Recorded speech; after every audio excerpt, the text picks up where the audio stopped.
everybody. Welcome. My name is Tyler Brinks. Today we're going to be talking about swim baits for smallmouth. Two of my favorite things. I love smallmouth, and I really love swim baits for smallmouth. So thanks for all of you who attended my previous webinars. This is the fourth one, and we got two more coming up after this, and I'll give you information on that. But if you haven't joined it yet, my name is Tyler Brinks, and a little bit about me. I am an outdoor writer. I fish a lot. I do a lot of different things in the industry, and I love fishing, especially for smallmouth bass. That's really my favorite. So I'm going to share some things that I do with swim baits. So we'll go and get started. And if you have any questions, just go ahead and send them off anytime. I'll see those, and if it's relevant to what I'm talking about at that time, I'll stop and answer it. But definitely answer the question, and I'll get to them all at the end. And I'll also give you my contact information, so if you have any follow-up questions after that. The other thing is we have this will be recorded, so if you want to check it out later, it will be on YouTube, and we'll follow up with the links to that. It'll be on, I'll put it on my YouTube, and then also the Navionics YouTube page as well. So we're gonna go ahead and get started. I'm gonna do a quick poll, and then we'll jump into the good stuff. All right, looks like you guys have all responded, and I'll go and share the results. So it looks like the majority like the Jighead swim bait, which is great for smallmouth. We're going to be talking a lot about that. So that's cool. So definitely a good option. And a lot of you still have never tried swim baits for smallmouth. So good. You'll learn something, hopefully. Again, if you have questions, just feel free to ask them at any time, and we'll go from there. Okay, we're going to go ahead and share the screen, and I'll show you my presentation.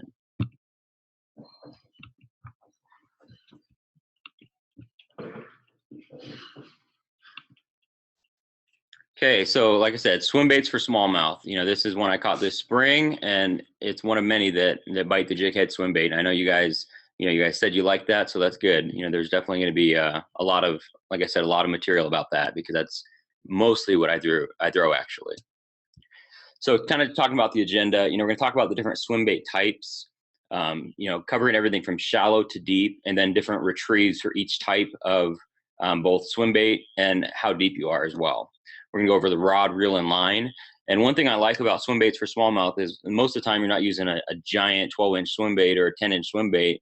So you could basically use any gear, which is cool. You don't have to buy a swim bait rod just for this type of swim baits. Jig rod will work great.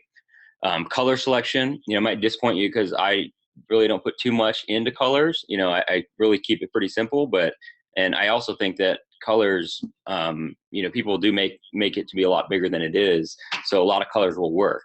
So it's not like I think that the action and where you're fishing is a lot more important. So that's why we're going to talk about locations as well. Okay, so kind of going into the swim bait types, like I said, we have, it doesn't have to be huge. It could be finesse swim baits. I use swim baits for smallmouth that are, 3 inches long on a 1/4 ounce jig head, and you could throw that on spinning tackle. It's not much bigger than a shaky head or something like that, but it's still a swim bait, and the smallmouth love to chase things, so those finesse swim baits work very good.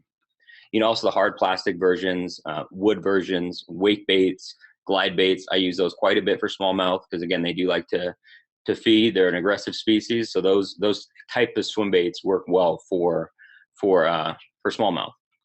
And then the soft plastic versions. That's we'll get into the ones that are weighted inside, and then the jig head. Okay, so like I was saying, that finesse swim bait, it doesn't have to be huge at all. And it catches fish of all sizes. I mean, this is a fairly average smallmouth, a 2-pounder maybe, and it's you're going to be targeting big fish obviously, but you're not going to be restricted and not limited to just catching giant fish. That's obviously the goal. But if you just want to catch a lot of fish, these finesse swim baits are a good option for you. This is a small, I believe this is even an 1/8 ounce jig head with a Kitech swim bait, which was one of my favorites. So again, with that finesse, it's going to be that 4-inch and smaller, less than a 3/8 ounce generally. Like I was talking about earlier, just that normal gear. And I use these finesse swim baits down to about 20 feet, just because you are using a lot lighter jig head, and it just becomes a lot harder when you're fishing deeper, in my opinion. You can do it if you have a lot of patience, but I like to cover a lot of water with these swim baits. So I like just down to 20 feet. And I found that these smaller swim baits work very good when it's really cold and it's really warm. So it's kind of, you know, there might be better options when it's for other water temperatures, but definitely when it's cold and when it's really hot out, they work really well. So another style of the swim bait that I really like is the Shad. This is actually AA's Shad tail. You know, again, it's a smaller profile. You know, this one works really well, and I use this one quite a bit, and it has a good action at all speeds, which I really like. And same with the Kitech too, it does as well. I'll also throw it on an underspin. You know, this is a Eco Pro Thunderspin is what it's called, you know, just to get extra flash. And, you know, because this jig head is a tungsten jig head, you know, it's also heavier for the size. So it's a small profile, but you can still get it down pretty deep. Okay. So with these Finesse swim baits, you know, I've found that the best retrieve is kind of a slow and steady retrieve. You know, you just keeping it near the bottom, and you know, not necessarily up high in the water column or up near the surface, but just keeping it right near the bottom, you know, fishing it almost, you know, not quite as slow as you'd fish a jig, but if you're hitting the bottom with it, you know, that's a good thing. You know, not constantly, but if you're ticking the bottom, either hitting the rocks or the grass or anything that's down there, you're doing the right thing, especially with these small size swim baits. All right, so moving on, you know, like I was saying, I use a lot of different types of swim baits for smallmouth. You know, the hard plastic version and the wood versions I found are better for big smallmouth. They're also an excellent search bait because smallmouth, and it's kind of frustrating at times because you're gonna have a lot of followers. You know, you're gonna see fish come out of nowhere just to come take a look at that swim bait. You know, and the question that I get asked about that is, you know, how do you get those to bite? You know, not all of them are going to be, you're going to be able to bite, to bite it. But just definitely changing your retrieve a little bit. You know, if you're reeling really slow, speed it up really quick. If you're reeling it fast, slow it down, do something different to try to trigger a bite. But the biggest advice I can have is be ready with a follow-up bait. You know, have a drop shot, a Senko, a wacky rig, or something that you could cast to those following fish really quickly, something that you could reel in that swim bait really quickly, grab the rod and cast it out and catch those followers. You know, not having to unhook everything or untangle rods and reels. You know, have it ready, be mindful of where that rod is so you can get out there quickly before those fish go down back to the bottom. So that's an advice I would give you. It's not, you're not going to catch every fish that comes after it, but you're going to catch a lot, and then you're going to catch a lot of those that are following as well. And I kind of along these same lines, I've found that these baits are excellent in the spring for finding bedfish. Really rarely will they actually bite the bait. You know, they'll actually come charging out after it and then race back to their bed. So just knowing where they are gives you an idea, so you can go back, and if you want to catch them, you can go back and target them at that point. But they're great for finding those fish because smallmouth will come flying out of nowhere, look at it, and then race back to the bed, and they just gave away exactly where they are. So that's another tool that I use in the spring to find beds. If I'm in a tournament situation, is throwing one of these hard plastic or wooden swim baits. And I'll show you a couple of different ones that I use. You know, first I'll talk about the glide baits. And, you know, this is kind of the same principle. I mean, they're hard plastic. You know, they have a different action. If you never used these before, they have a really wide, like a S action. You know, they go really far to the left and really far to the right, and just kind of meander back and forth. And the smallmouth love these. So like I was saying earlier, you're gonna get a lot of followers on this, you know, but these are excellent baits for catching the fish as well. You know, the top one is a river to sea S-waver, and the bottom is a Gan Craft. They're both very good for smallmouth bass, and largemouth too, but smallmouth especially really like that action. So, you know, I mentioned some of the different wooden baits. You know, this is probably my favorite wooden bait, and it's a triple trout, and this is, I believe it's the 6-inch version or the 5-inch version. So it's pretty good size, but you know, you're going to get a lot of fish hitting this bait, and then like I was saying earlier, a lot of them are going to show themselves as well. Kind of along the same lines, you know, I use wake baits as well. You know, this is going to be a little bit further on into the as the water's warmer. You know, this one's from Biovex. It's called a joint bait, and it has a really good action on the surface. And you know, wake baits, if you're not familiar with them, they do not dive at all. It's basically like a topwater bait that just curves on the top of the water. And the smallmouth love this one, starting with when they spawn, and then all the way up until it gets too cold for, you know, when they start heading deep. So these are great. You know, where I live in Washington State, I'm using them now, and then all the way until October, this is going to be an option for me. Okay, and again, if you guys have any questions, just feel free to send them off. I'll see that, and we'll get those answered. And then, you know, anything that we don't answer during the presentation, we'll go ahead and do afterwards. Okay. Let's go back. Okay, so with the retrieves, you know, there's a lot of different ways that you can fish these types of swim baits. You know, like the glide baits, like I was saying, they have a big S action. So, you know, you kind of vary it slow to fast depending on how active the fish are. And this is a bait I think that takes a lot of practice to kind of, I wouldn't say get it right, but to know what the bait's doing, and you know, the different twitches and things like that you're doing to get wider or smaller, you know, side to side action. So it's definitely takes some experimentation, but it's a very fun way to fish. You know, with wooden baits like that triple trout, you know, I found a steady retrieve, or you know, just reeling it steady, just casting out and reeling it in, or a fast retrieve to keep it right under the surface, almost like you would with a spinner bait that you're trying to burn the, you know, the blades on the top. You know, and with wake baits, you know, it's kind of a slow and steady retrieve is what I found the best. You know, with pauses mixed in, and I kind of look at it like if I was throwing a you know, like a Zara spook or something like that, where it's going side to side to side, and then you stop it every once in a while. A lot of times, that's when you're going to get hit, and it's the same thing with the wake bait. It's, you know, the second you pause it, or the second that you start to retrieve again, is usually where a lot of those strikes will occur. Okay, good question. And you know, it's, you know, what is the definition of a swim bait? And you know, there really it could be a lot of things. You know, the bait itself. You know, there a lot of them, you know, mimic a bait fish, and it's a bait that you cast out and retrieve. You know, just swimming it through the water. But as I'm talking about these different baits, it really opens up to a lot of different categories. You know, but generally it's a soft plastic, a wood, or a plastic bait that imitates a bait fish that is a cast and retrieve type approach. So good question.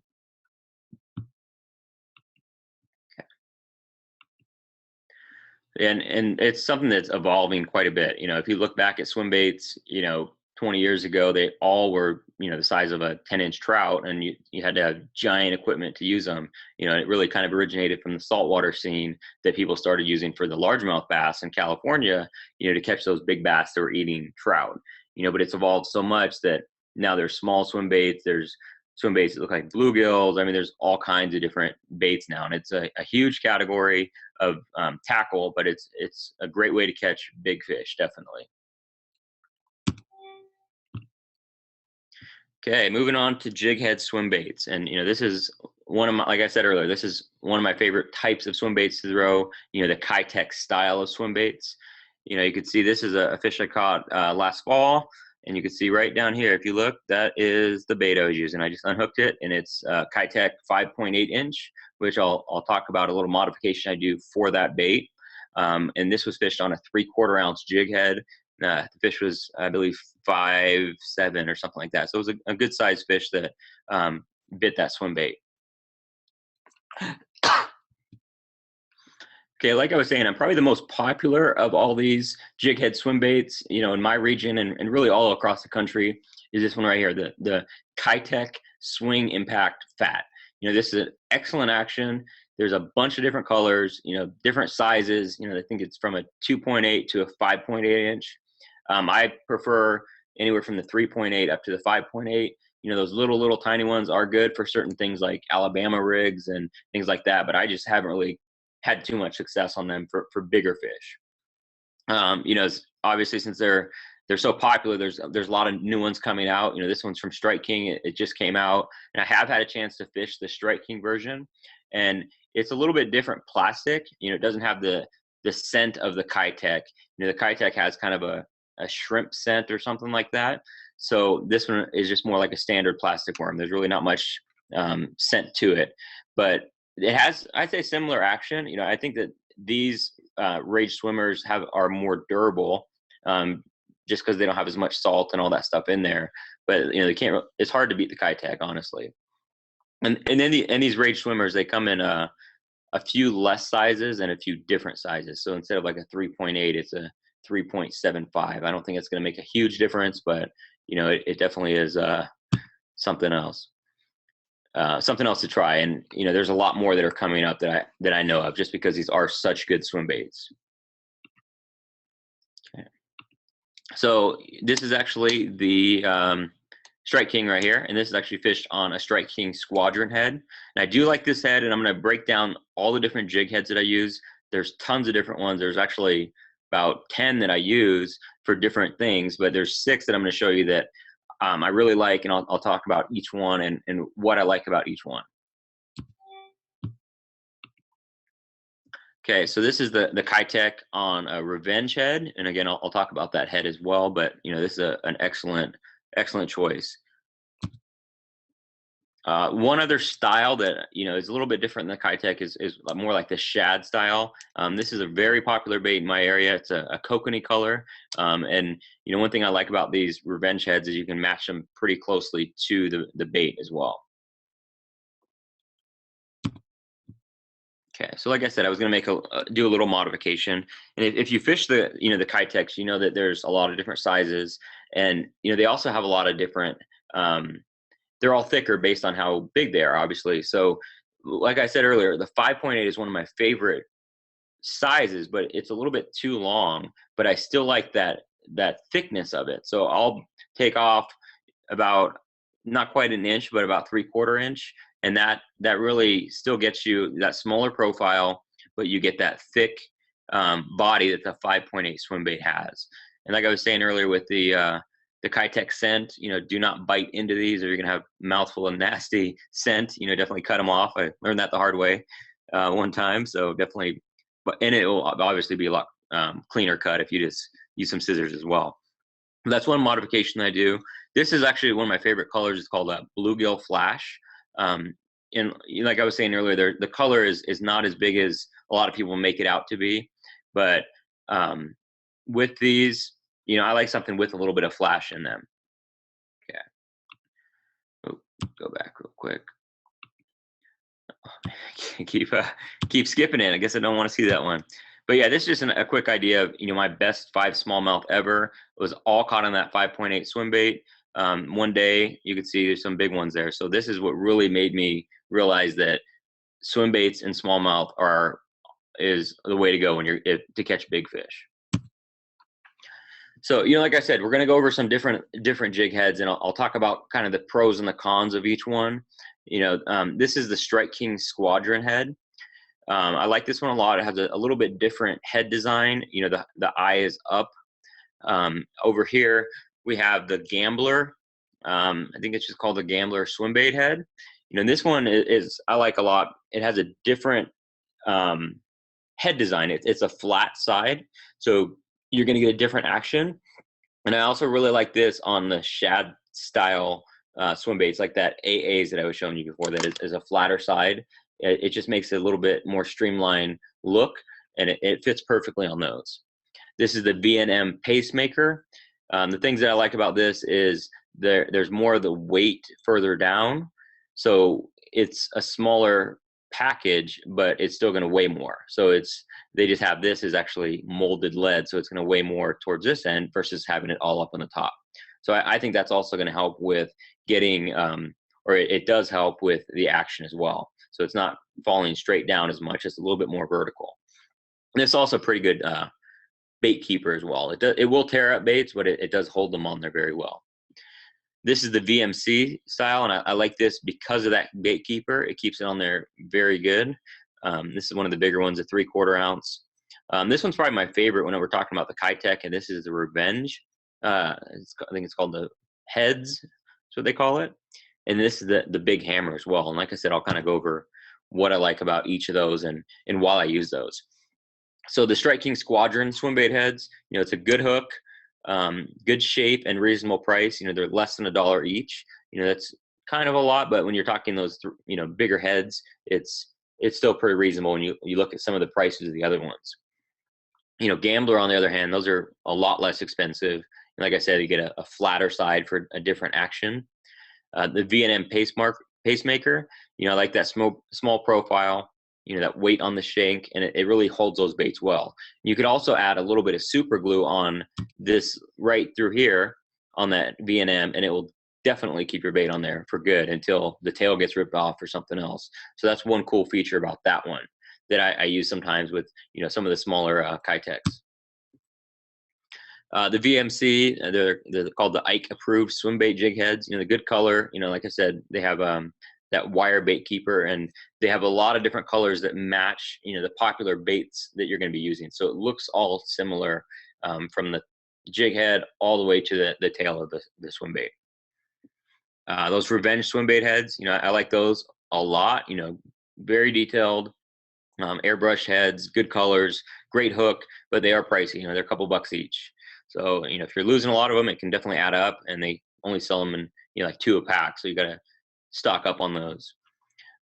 Those big hammer jig heads, it's a solid hook, and they have big sizes. So you can get them an ounce. You can get them even heavier than that. It's really like a saltwater style swimbait head, but, they are a very good swimbait head.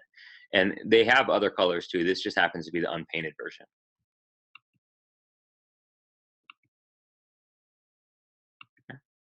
Again, guys, if you have any questions, feel free to send them off.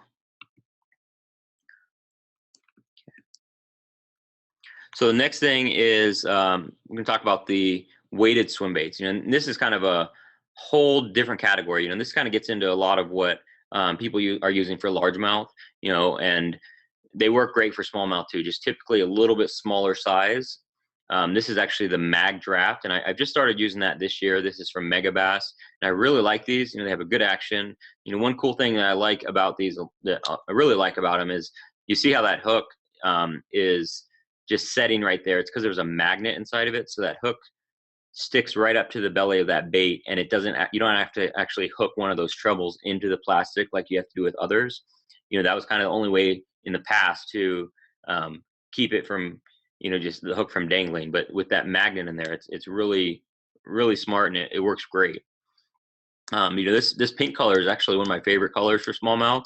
And it looks a lot like a trout, even though out of the water it doesn't, but underwater it kind of tones down a little bit. It's kind of weird how it does that. Excuse me.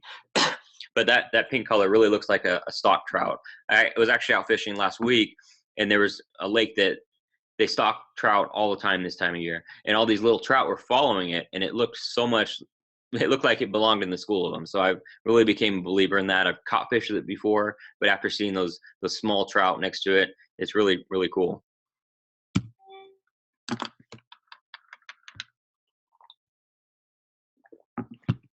Okay.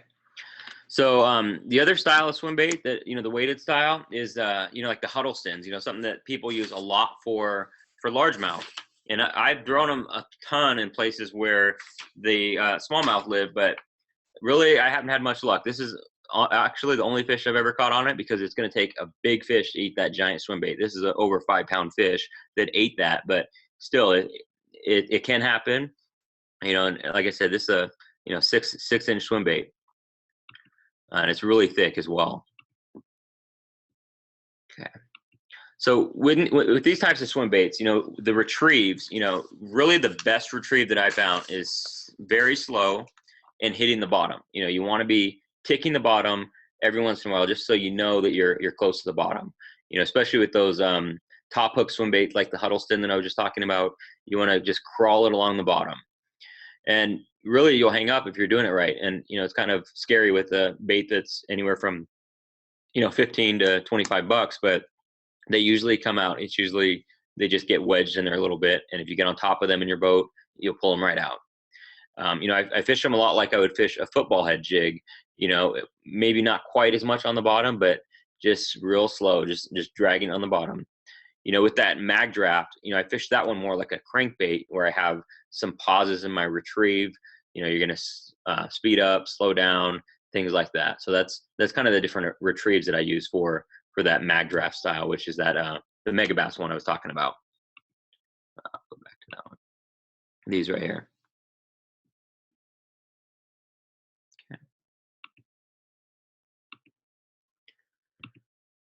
Okay, with rod, reel, and line, like I mentioned at the beginning, you know, if you guys missed it, it's cool because a lot of these swim baits you don't need a special rod and reel for. I mean, the Huddleston, obviously, I mean, it's a giant bait, but you know, most of the other stuff you can just throw on a jig rod with 15-pound test and you're good to go. You know, those Kitex and things like that. So you don't need to invest in another rod and reel. You know, but there are some things that I look for when I'm picking a rod and reel. It's, you know, it's going to be a little bit heavier. You know, like I was saying, like a jig rod.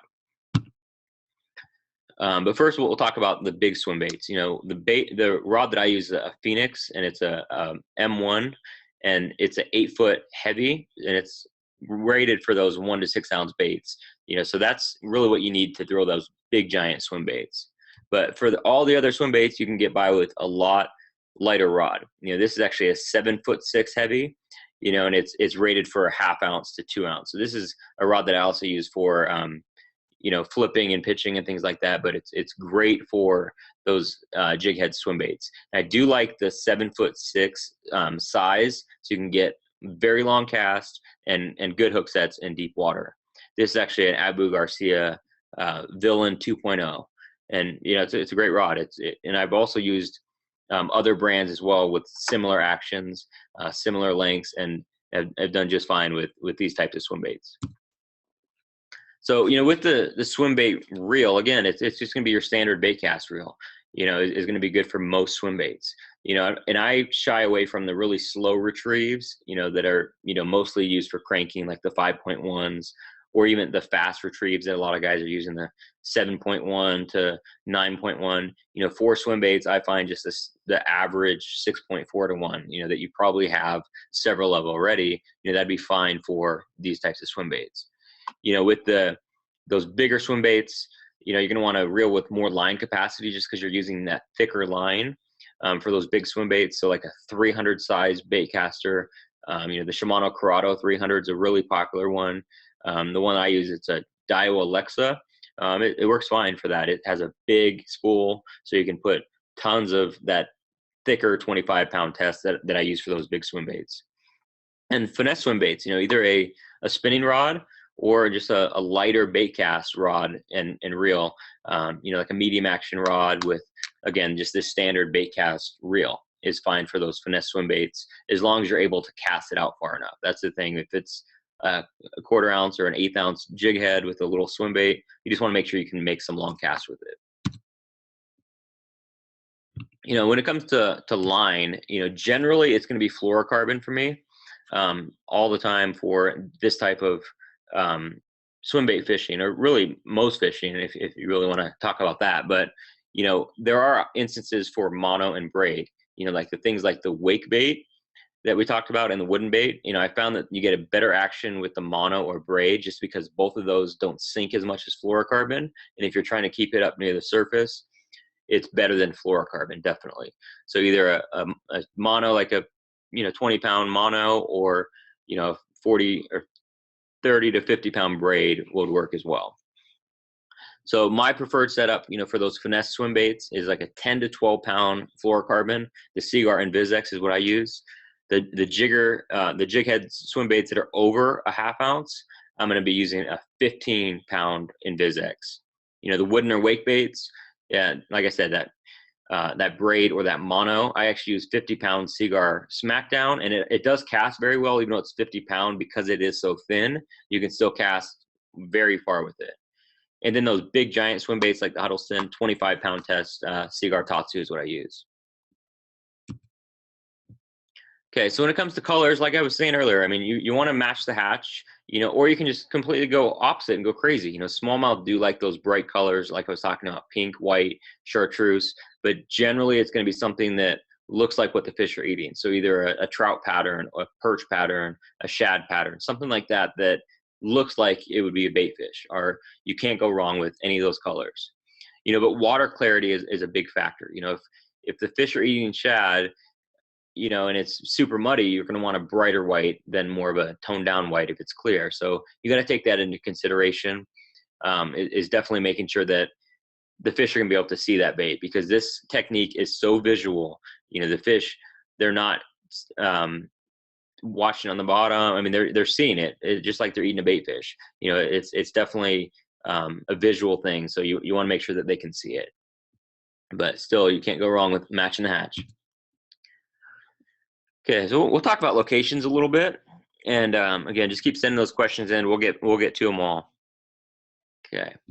So, and if you've watched any of my previous webinars, you know, this is going to look very similar as far as the locations, you know, and my way of looking at it is, you know, a location that's holding fish during a time of year is going to hold fish, and the fish are going to be caught on all different types of baits. You know, those locations will hold fish, and then you have to decide what technique and what baits to catch those fish, you know, if they're in those areas.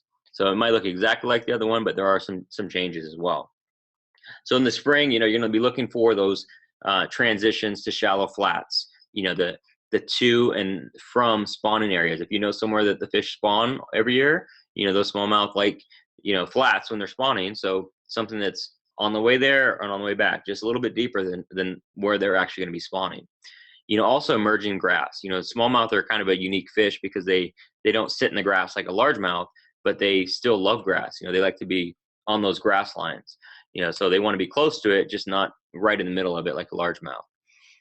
You know, rock piles are a good area too. You know, a lot of times that's going to be their transition before they spawn or after they spawn and they're just hanging out or feeding. You know, those rock piles are going to be a good thing to look for. Generally in the spring, that 5 to 15 foot range is what I'm going to be looking for. So, you know, this would be a good spawning area, you know, but these transitions going into it, and the reason I know that it's a good spawning area just because it's a lighter blue, so it's going to be shallower. It's also a nice rounded point, so that's going to be a good spawning area for smallmouth. But, you know, these transitions going up into there are going to be awesome for throwing a swim bait for smallmouth in the spring. And I don't even know if this place has smallmouth, but if this looked like another lake, you know, another lake looked like this, that would be a prime spot. So, you know, in the summer, it kind of change up a little bit, you know, because they can be shallow or deep. Like if you look at the last bullet point there, 5 to 30 foot deep. I mean, that's a huge range, but you can be fishing all those within the same day, within the same hour, and still catch fish. You know, the fish during the summer, when they're feeding, they're going to be all over the place. Wherever the food is, that's where they're going to be. Another tip is to find current. You know, smallmouth are very current oriented, and they crush swim baits in the current in the summer. So that's a great thing to look for. You know, also those deeper humps and points, you know, when they're just kind of hanging out, especially later in the day when it's warmer, you know, they may suspend over those points, but a swim bait going right through them, that will work. Grass lines, like I was talking about, you know, they're always going to be around the grass, especially, you know, in the summertime, because there's a lot more of it, and that's where the bait fish are going to be. You know, but also out deep, you know, in that, you know, 30-foot range, you know, out on those, you know, rock piles and cover that's out there in that deeper water. But early in the morning, a lot of times they're very shallow. You know, they're going to be next to docks, next to all kinds of, you know, cover in the shallow, again, just looking for that bait fish. So they could be 5 foot. They could even be less than that if there's food there. So that's the key with swim baits, is finding the bait fish. But, you know, all these different areas will hold bait fish during the summer. So, you know, looking at this lake, again, this is, you know, I'm not positive this lake has smallmouth in it. It probably does, but, you know, these deeper points, you know, out here, there's a little deeper underwater point. That would be another good option. This big main lake point, you know, and then again, and finding any grass that's in there, any rock piles, things like that. Those would be prime spots for swim bait smallies. Okay, moving on to the fall. You know, and this is actually probably my favorite time to throw swim baits for smallmouth, you know, because they are feeding so much in preparation for the winter, and a swim bait is a big meal. So you're going to catch a lot of fish that are looking to make an easy meal that's also going to fill them up for a while, and you're going to catch some big fish as well. So as far as where to look, you know, those deep points, again, you know, steep rocky banks, and those underwater points as well. but anywhere from 5 to 40 feet deep. It's a lot like the summer where they'll be up shallow in the morning to get bait fish, but they'll be super deep as well, you know, depending on how cold it gets and how late into fall you get. I've caught them on a 3/4 ounce jig head in 40 feet of water, and even deeper than that with those Kitechs that I was talking about before, just crawling along the bottom. You know, that's actually where some of those bigger fish that I showed you, that's how they were caught. What to look for, you know, deep water, rocky banks with deep water nearby, because that's where they're going to want to be. And then anywhere you can find bait fish on the graph, whether it's shad or perch or any of those things that they're eating in your body of water. You know, if you could find those on the graph, you're going to be in a good area, and hopefully there's going to be smallmouth nearby that are waiting for a swim bait. So, you know, some of these deeper banks, you know, these underwater points, I should say, you know, these would be awesome spots for smallmouth. You know, it gets a little bit deeper over here. You can see it's really steep here based on how close those contour lines are together. You know, so following that in, this looks like a deep channel. So I would say this area would be a prime spot down here. Then there's a shallow point that comes up to 4 feet right there, or a hump, I should say. It's probably actually a rock pile because of these buoys on there. So I would say this is a prime location for fishing a swim bait for smallmouth in the fall. You know, moving on, winter, you know, it depends on where you live, because winter may be unfishable if it's frozen. You know, in a lot of places that smallmouth are, it is. But you know, if you live somewhere where it doesn't quite freeze, or even early winter or late winter, you know, there's definitely opportunities for throwing a swim bait. So deep water, just because it's going to be cold, you know, anywhere from 20 to 50 feet. You know, the types of things that I would look for, you know, are those humps, you know, those deep areas, and then rocky points as well. So looking at on this lake again, you know, some of these, and deep's relative to where you live. You know, some people think deep is, you know, 10 feet, you know, but some people say it's, you know, 60 feet. It just depends on where you live. So what the fish are used to, the types of cover, there's a lot of things that go into that. But, you know, these deeper transition areas out here, you know, these look like these humps come up here and then they drop straight off. I would say that's a pretty good looking spot right there. You know, this is just kind of a sloping point over here, but definitely down in here, this is looks like it's going to be one of the deepest places of the lake. Somewhere close by to that, again, these, you know, deeper underwater points would be a good place to look as well. So that's the types of things that I would look for in the winter time. All right, guys, so start sending those questions. We'll talk about these other webinars as well.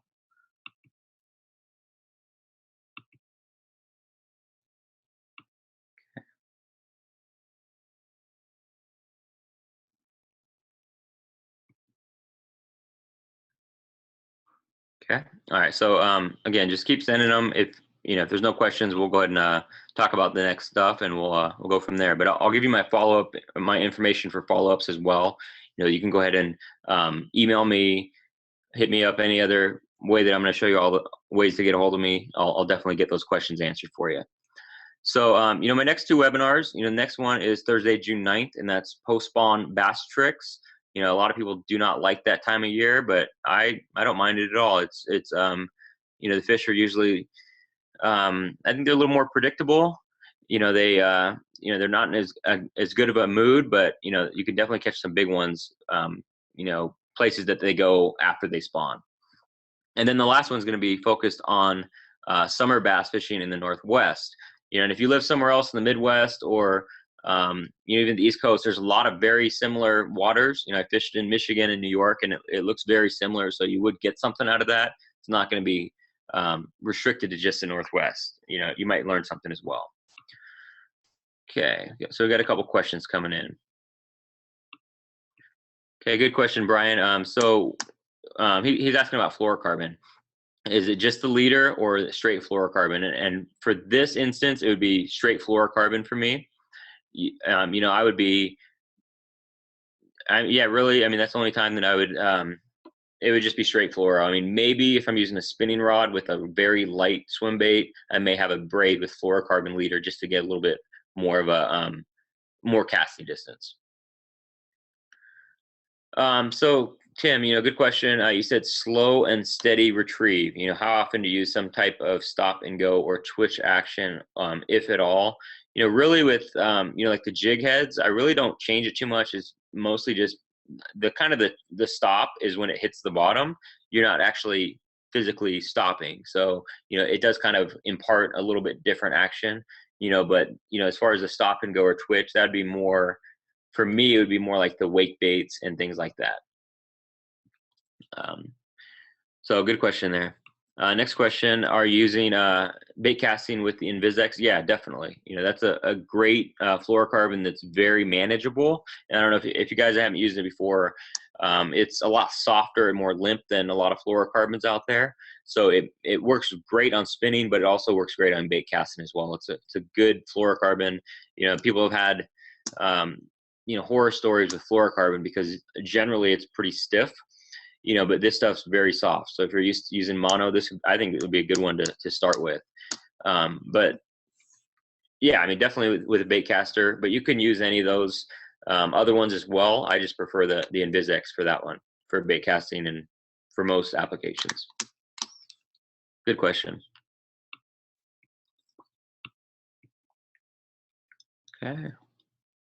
Okay, so if we don't have any other questions, we have there's a few ways to get a hold of me. You could just go ahead and send an email to me at tbrinks@navionics.com. I'll also be sending you guys a follow-up email with some of this information, so you'll have my email.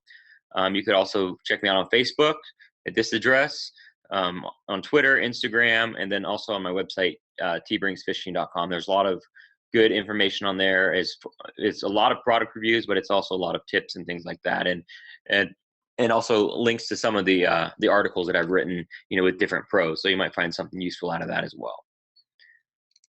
Okay. All right. Well, I guess no one else wants to ask any questions, but I appreciate all you guys taking the time to listen to this webinar. Like I said, I have 2 more coming up, but and again, this one will be recorded and it will be on YouTube as well. So you'll be able to see that if you want to catch something, if you came in late or something. All right. Well, thanks everybody. We'll see you at the next one. Thanks.